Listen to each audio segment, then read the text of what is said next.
Salute to Tamar. Yeah, salute to Tamar. I don't know what's going on, but I hope she figures out her situation. And where's her fiance?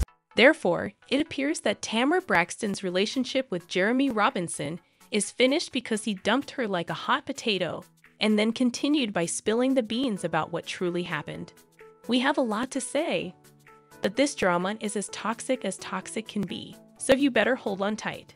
Jeremy Robinson and Tamar Braxton's engagement has broken down, and as terrible as that is, I don't believe anyone is particularly surprised by this.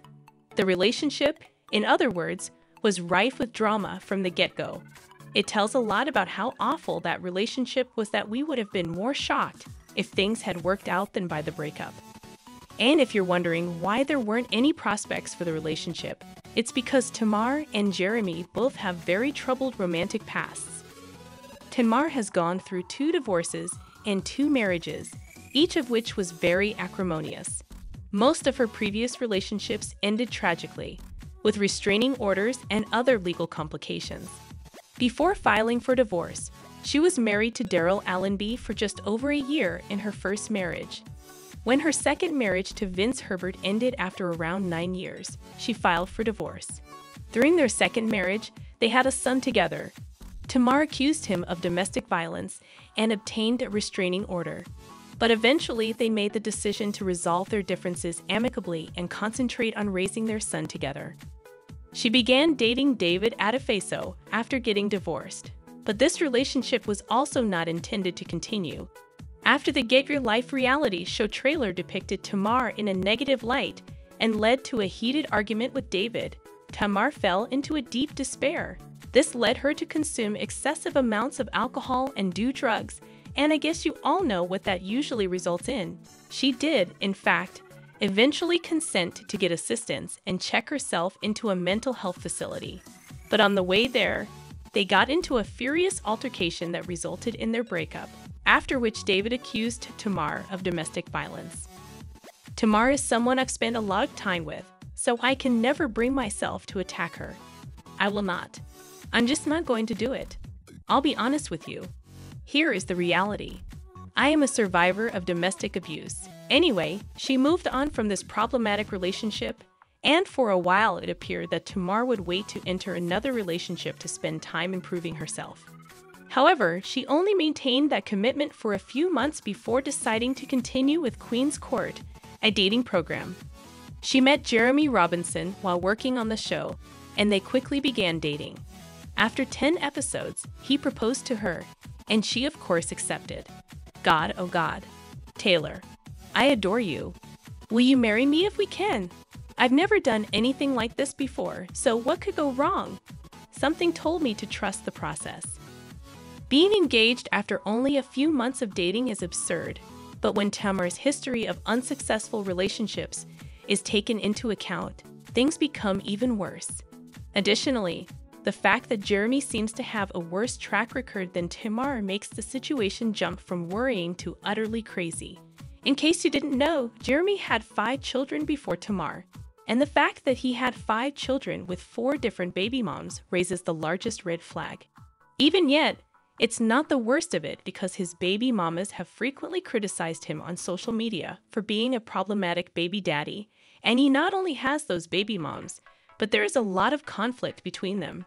He was revealed by one of his baby mothers to be a white man with a passion for black women, who frequently describes himself as light-skinned and white chocolate, and labels himself the minority within the minority. He would go to the club practically every night, luring attractive black women home with him. She added that he was incredibly rude, haughty, indifferent to racial differences, womanizing, and demeaning, adding that despite his activities, we can see that he is not an ally of the people or a protector of black women.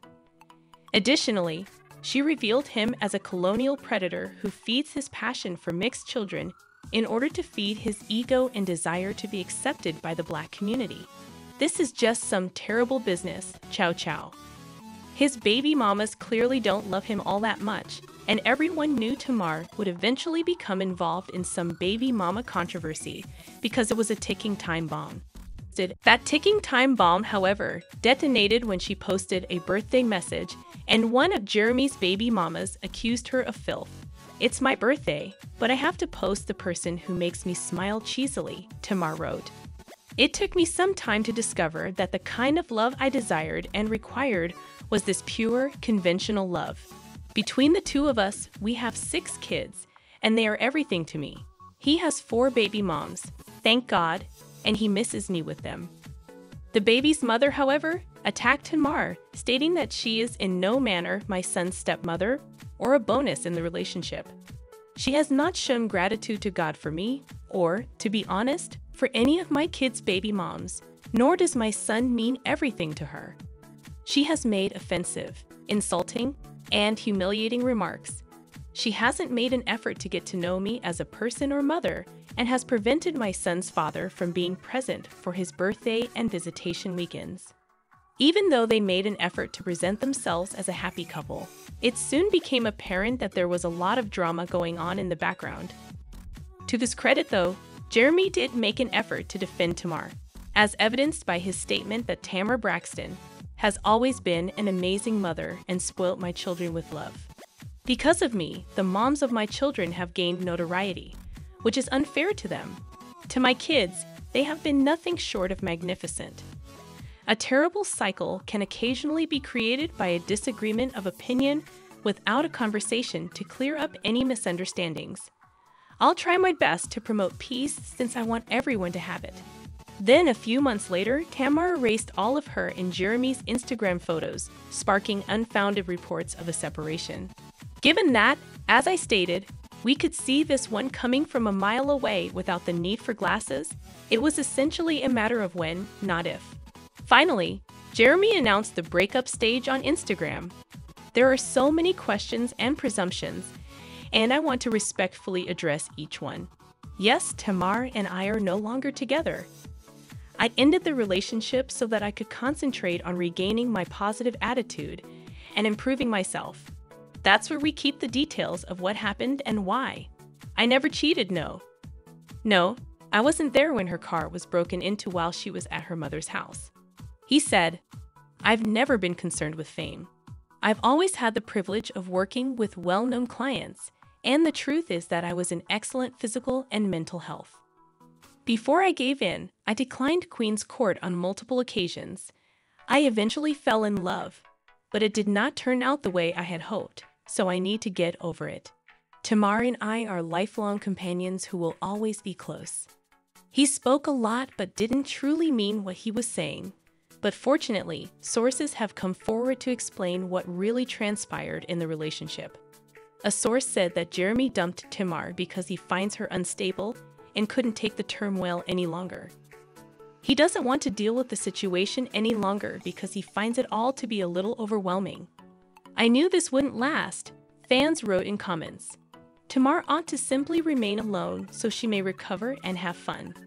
Tamar is frequently excessive, depleting, and negative. Oh, nobody wants all that. That was obviously going to happen. I was sincerely hopeful that she would change, but the unpleasant behavior hasn't stopped. It's her too. What dating her must be like, I can only speculate. She is talented, but also really obnoxious. It's interesting how everyone seems to think Tamar is the issue here, but I'm curious what you guys think. Do you believe she is the true issue? Or do you believe Jeremy is attempting to make her out to be the bad person in order to make himself appear good? Check out the following video and leave your comments after.